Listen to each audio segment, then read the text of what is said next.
NDA में से एक बड़ी खबर इस समय मिल रही है। जीतन राम मांझी ने जेपी नड्डा से मुलाकात की, लेकिन उस मुलाकात के बाद भी नाराजगी खत्म नहीं हुई है और ये जानकारी मिल रही है कि कोई बहुत बड़ा फैसला जीतन राम मांझी ले सकते हैं, क्योंकि सीट शेयरिंग के फॉर्मूले से मांझी संतुष्ट नहीं है। और वो संतुष्ट नहीं है, ये बात तो क्लियरली भी कह चुके हैं। 15 ग्राम से 10 ग्राम, और अब ये बड़ी खबर कि अगर बात नहीं बनी तो कोई बड़ा फैसला लिया जा सकता है। सूत्र कह रहे हैं कि 15 से 20 सीटों पर उम्मीदवार उतार सकते हैं जीतन राम मांझी। अगर ऐसा होता है तो ये एनडीए के लिए एक बहुत बड़ा झटका होगा। जेपी नड्डा से बातचीत हुई जीतन राम मांझी की, और उस बातचीत के बाद भी ऐसा लगता है कि किसी निष्कर्ष पर पहुंचे नहीं है। यानी कि एनडीए तो उनका अपना एक तय है कि वो कितने सीट देंगे, लेकिन वो मांझी को पसंद नहीं। हमारे संवाददाता शशि भूषण इस खबर पर ज्यादा जानकारी के साथ जुड़ गए। शशि भूषण, क्या स्टेप उठा सकते हैं जीतन राम मांझी? आज की बातचीत में क्या जानकारी मिल रही, क्या हुआ?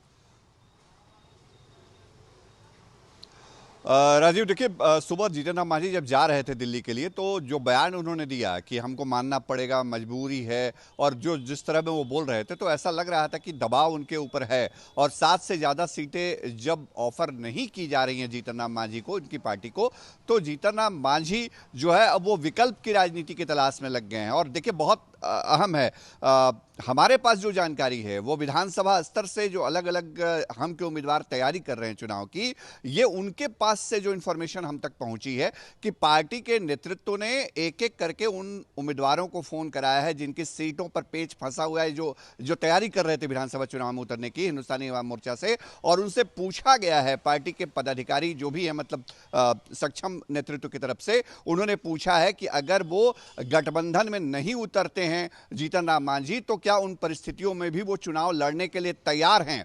तो जिन उम्मीदवारों ने अपनी सहमति दी है, उन उम्मीदवारों का लिस्ट भी तैयार किया जा रहा है। और 15 से 20 ऐसी सीटें रही हैं राजीव, जिन सीटों पे जीतन राम मांझी की हिंदुस्तानी अवाम मोर्चा तैयारी कर रही थी। ये कोई सोर्सेज की बात नहीं है। बार बार जीतन राम मांझी, संतोष सुमन ने यह बात कहा कि हम इतनी सीटों पर इसलिए लड़ना चाहते हैं कि अपनी पार्टी की मान्यता को हम बरकरार रखें और उसको आगे हम कैसे डेवलप कर पाएं।